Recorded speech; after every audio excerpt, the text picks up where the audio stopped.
Hello, hello, and welcome. It is time for another edition of the Black Belt Newscast. It is August 22nd, 2025. We have so much to talk about this week. I'm Cindy, I'm publisher. I'm Todd Prater, writer. All right, so we have a litany of things to talk about, but first, I always like to say that our stories come from Black Belt News Network. So if you have any additional questions about the stories that we've written or talked about today, go check out blackbeltnewsnetwork.com and you will see more information about it. Sign up for our daily newsletter. It's free. All of our headlines come to you at 3 o'clock. And that way you can read each day what's been happening all day. We get a lot of our reads from there. And you can also send your news to news@blackbeltnewsnetwork.com. We are a community project here. Doing this together, we can't be everywhere. And we are always looking for stories and information. What do you need to know about? And what do you have to share with your community? Send it to us. You can also become a community correspondent. We love having folks that come and work for us, that help us get into all the events and the nooks and crannies of the Black Belt because we can't be everywhere. So send us your news. All right. So let's get started with some bummer news about the St. James Hotel closing again. Yes, unfortunately, the St. James just is not making it. We talked to owner Jim Lewis, and he said that he's hoping that at some time in the future it'll open back again. But Spire Management put out a press release on social media a couple of days ago saying that the St. James is closing and it's going to be gone for a while. One of the most historic hotels in the state, unfortunately, has just not been able to keep up with times right now. So we'll just have to follow this story, Cindy, and find out where it leads because, as we know, it closed down for a short time in March to, he said, reboot. Mr. Lewis had said that, and they got the new management in there. It had closed down for renovations.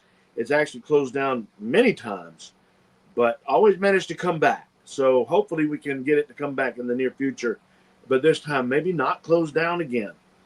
But we are unclear if it's going to be under new ownership or not.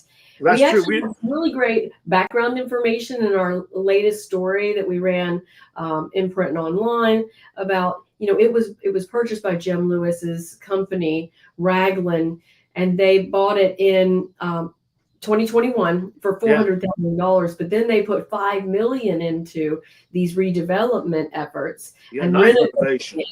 Has a great ghost story. It's just but it has had it's had a restaurant come and go, the Sterling restaurant. So we hate to see it go. Hope that it will reopen again, and whether it's under new ownership or not, it's unclear. Or new management, we don't even the reasons for this particular the exact reasons have not been given yet, so we just all we can do is just hope that it does get opened back up somehow. We can switch gears for a second and talk about some growth. International paper. There was an announcement today from the Economic Development Authority in Selma, Dallas County, and they are expanding International Paper at their Riverdale mill. Tell us more about that. Well, the number 16 paper machine was preceded by the conversion of the mill's other paper machine, 15 paper machine in 2020, and now they're expanding once again to. They're basically what they're going to do is make corrugated pasteboard make boxes. That's where the market is. I spoke with Wayne Vardaman this morning, and he said that he's the head of the EDA. He said that the market is there's a big market for this corrugated box product, and so the Riverdale mill here, the International Paper Riverdale mill in Selma, is shifting gears and moving into that market in order to ensure that it has a future. It's a $250 million conversion of the number 16 machine, and it'll be completed in the third quarter of 2026. Oh, okay.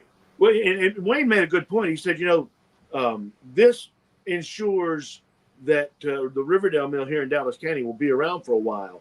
A little quick look online earlier, and I understand I got to get some more details for it, and that'll come out soon. That there are some international paper companies, factories around Alabama. They're shutting down completely. This one is not going to because of this expansion. So that's a good thing for the economy of our area and here in the Black Belt and in Dallas County. Yes, because they have one in Yellow Bluff, Pine Hill area, right. that employs a lot of people in Wilcox County. Right. I believe there's 750 employees at the one at Riverdale. However, here in Selma, that fluctuates, give or take 10 or 15, however many, but right around 750. That's a lot of jobs that the Lord is going to be, preserved. Awesome. Thanks for sharing. All right. Marion Military Institute, moving over to Perry County, had a big groundbreaking on Friday for their new Math and Science Hall. It's $35 million. Am I right? I believe that's correct. And this is an exciting move for them as they grow on their campus there in Marion. Marion has struggled with Judson College closing in 2021, but this is a good sign. They recently also built a new dining hall that's open now. So you've seen quite a bit of construction going on in Marion at Marion Military Institute. They are part of the community college system, and it's a 2-year college, and cadets go there sometimes for programs where they are already signed up to go to an academy like Air Force or or the Army, West Point. So it's really exciting that they are expanding and that someone is investing in Marion Military Institute. That's right here in the heart of the Black Belt. Yeah, that's awesome. All right. So the elections are next week. I know most of us, and I'm on there, are really ready to be done with this election season. 2024 was brutal enough with being a national, and the fact that it was moved off of the federal elections, municipal elections, to have their own, and a year later just has dragged it out. So this Tuesday, y'all, just 3 days away, 4 days away, we are voting. All right, go to the polls for your municipal election. Camden's got an election. Uniontown has a lot of opponents. Selma has a ton, 40 out there competing. And I'll share with you, we've got our election hub is on the new website. This is our new website. It's only 2 weeks old, not even 2 weeks old. But the election hub is still on the site, and you'll see this. So mayoral candidates were asked by the Selma Truth Reconciliation to fill out and answer some questions. And we have run this in the Selma Sun print edition, and it is also live, as you can see, on blackbeltnewsnetwork.com, and you can click there and read all the answers. Now, 4 of the 7 candidates responded to these questions, and it is not the first time they've done this. They did this for the last election 5 years ago, and they also got the questions from focus groups. They had 2 months of asking focus groups to help figure out what questions they wanted to ask, and most of them are related to racial healing, equity, economic development, criminal legal system, and change, needing narrative change, and cultural transformation. So a lot of these, you're going to see vision and values. Education is brought up as well. We have all the answers. I think it's 2,200 words. Wow. And the participants are Johnny Moss III, James Perkins Jr., Jarmal, I don't know why I can't say that, Sanders, and Tamika Sykes. So check that out and read those answers. I think it was a really good selection of questions. I was really impressed. And they really gave their thoughts. tomorrow evening, while we're talking about elections, normally this will go on the Black Belt Roundup, but tomorrow evening in Uniontown is a municipal forum for all the municipal candidates, mayor candidates, and the council, which I unfortunately am not going to be in town to host like I did the first one, but it is coming tomorrow Yes. evening. If you're I think Selma is has been over forumed. Oh I man, have a yes, lot of yeah. friends on Facebook, Selma friends on Facebook, and everybody's like, I think I've had enough of the forums. So, yeah, if you don't know your candidates because you haven't been to these forums, most of them you can watch on Facebook later. I know a lot of them have been, but go to our election hub and you can read all the past stories from those. Okay, so Selma Superintendent hosted a town hall, and I've got video of it, and I think I've got sound with it too. Hang on. No, I think I turned it off. Okay, so this is Dr. David Scott. He's the new superintendent for Selma City Schools, and he asked at this meeting for the community to weigh in on 3 choices for the School of Discovery. So that was one part, was this $17 million new school. It's the first new construction they've had in a decade. It's going to be finished in the next few months, I think. It's been under construction for over a year. It's looking pretty good right now. Yeah. Do we want it to be 5th and 6th grade? That's an art, music, dance. Do they want it to be a middle school, 6th through 8th grade, art, music, dance, or an elementary school, grades 4 through 6 for Payne, Clark, and Sophia P. Kingston? So that's a really interesting question. And then they also talked about the 5-year strategic plan. And that one I'm not going to delve into because it's pretty deep. But go check out blackbeltnewsnetwork.com because there is a pretty in-depth story talking about the different parts of that 5-year strategic plan and see if it's something that you think is on the right track or if it needs to be altered at all. So that was that town hall meeting. Cool.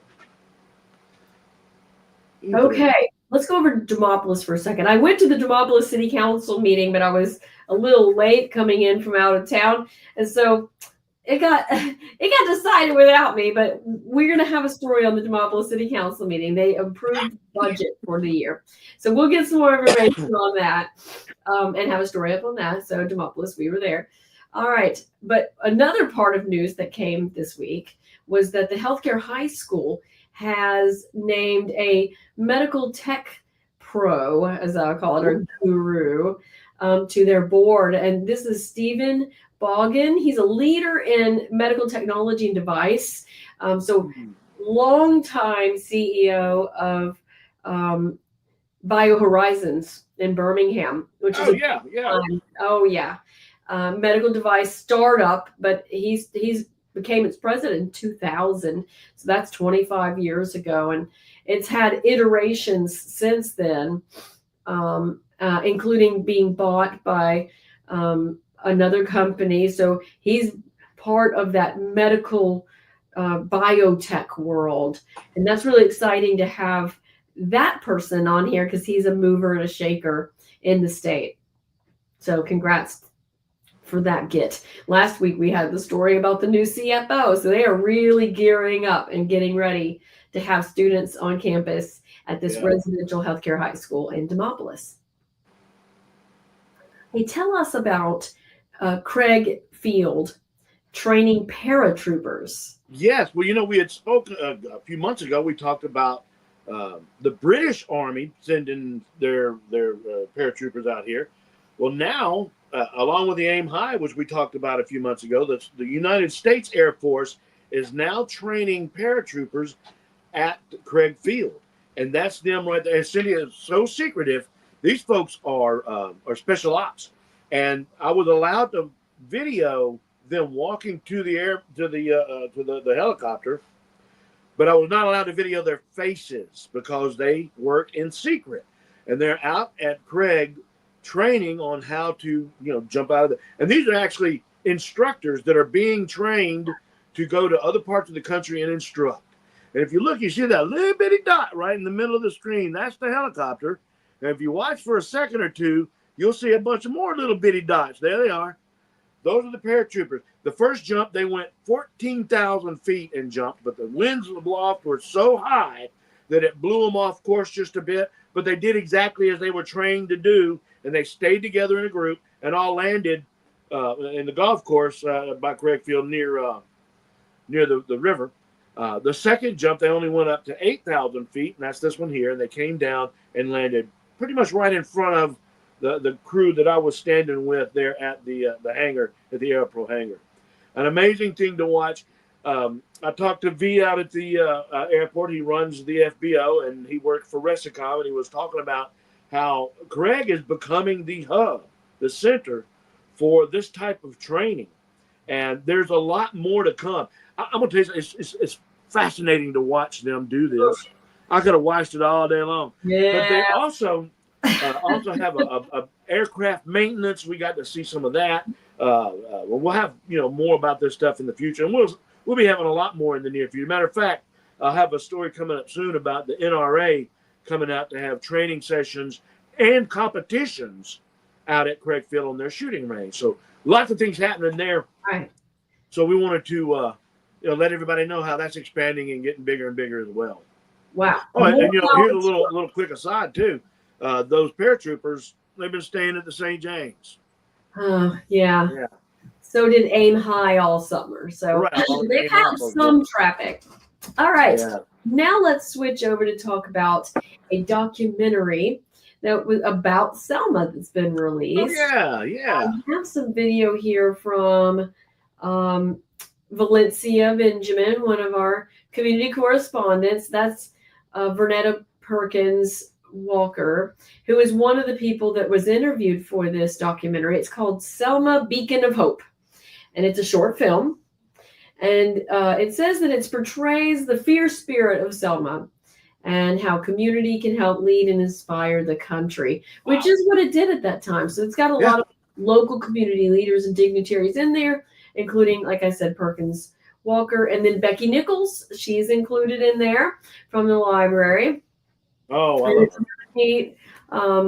They gave a preview of this on the 14th, and it is now live. It became live on the 20th, so 2 days ago. You can see it now. Trying to remember where at theharwoodinstitute.org/Selma. So that's really fun. Cool. Right. Okay, it is fall sports time, and last week we reported about the Black Belt Media Day. Right. And so Ty got a lot of great video out of that, interviewing the coaches, the players. We went ahead and I'm going to go ahead and show this, which is the Selma team. Yeah. With their new coach for this year. We'll just do a little snippet. The group is all ready to work. They're putting a lot of work in, a lot of development. So we're just trying to get that brand of football that we want to play consistently through the season. Yeah, I mean, they give me everything I asked for. The city been very welcoming. The board is giving everything we asked for. Like I said, they gave it as a structure to be successful. We got some new coaches came in. We got some guys that was already in. It's a good situation. So you also interviewed the players, and one of them is injured, but he swears he's fine. He's going to have a great year. Well, hopefully he'll be playing tonight, rather. So games are starting. It is time. This weekend's the opening weekend for many teams. I'll be covering Demopolis because my daughter's a cheerleader, so I have no choice. Is she cheering tonight? Yeah. Oh, wow. First game, and it's in Mountain Brook. So we have some away games, we have some home games, and our team of community correspondents are going to be all out there. We're going to have Keith, Southside, Dallas County, Morgan, Wilcox Academy.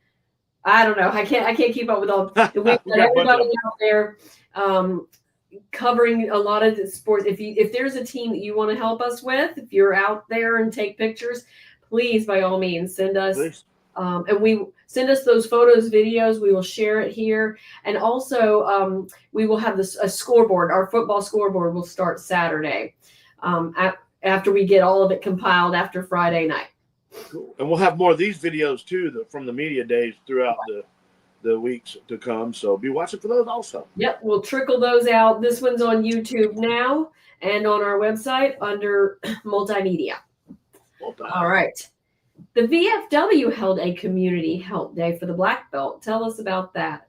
They did, and I'm going to tell you something. If you went down Kings Bend Road today, it was packed with people from all over the Black Belt that came to the VFW for help. It was a community help day. So this was civilians as well as military.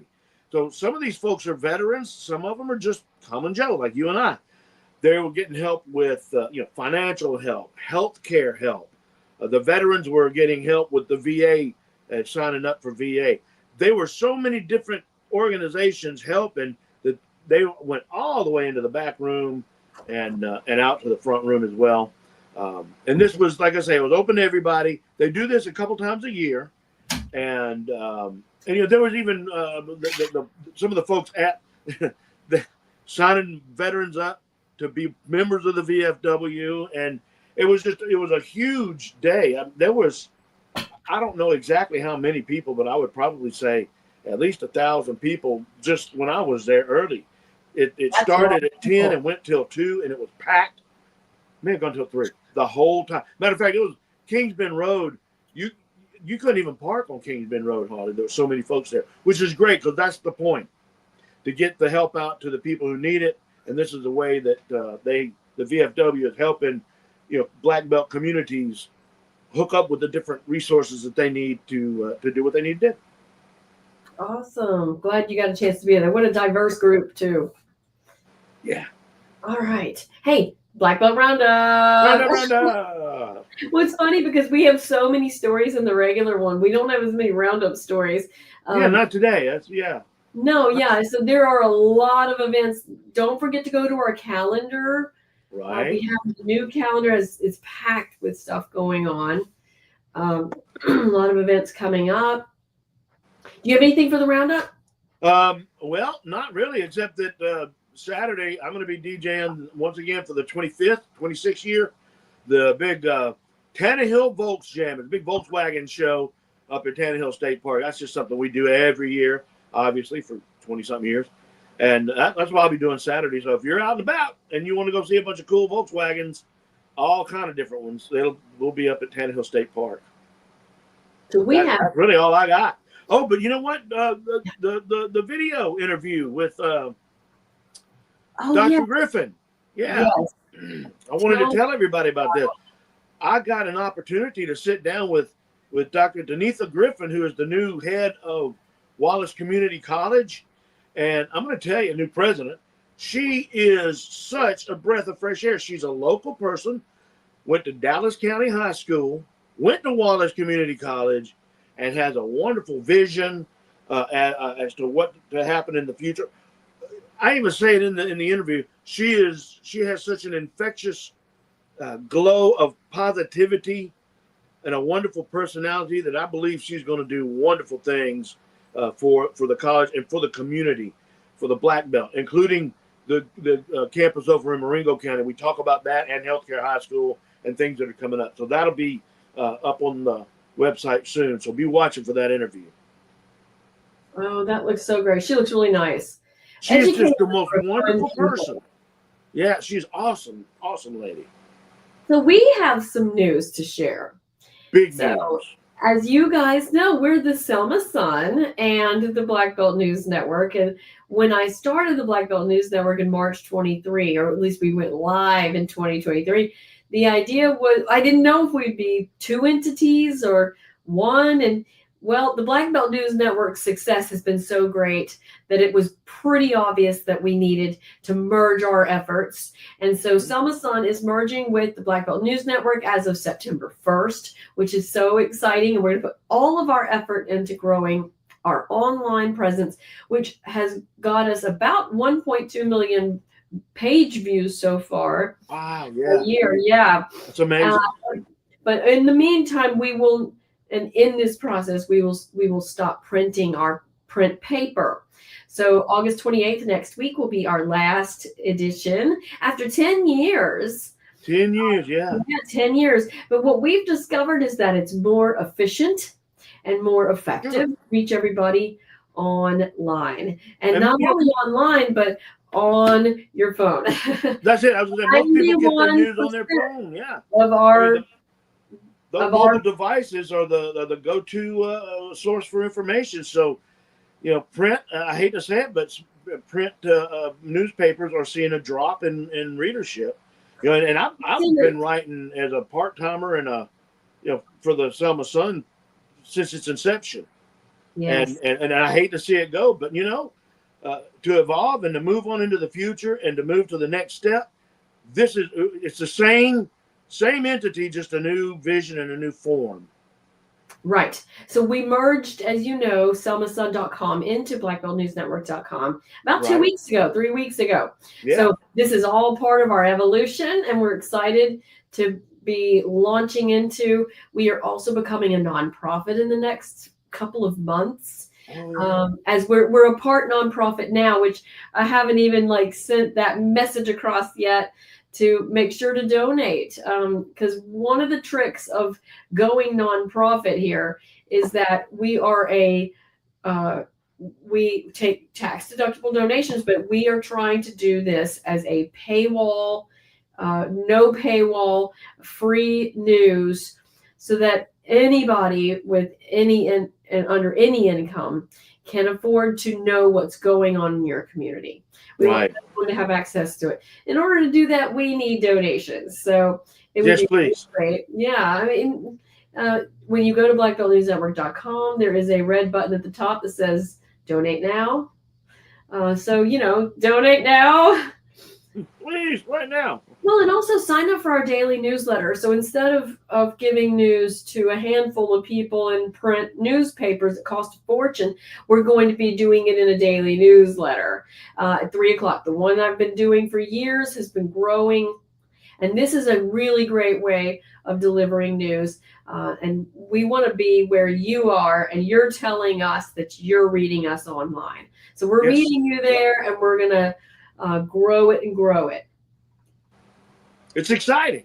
We're really excited for the future. We are. All right. I think that's everything. Wow. I thought we were going to go over 30 minutes, but look at us.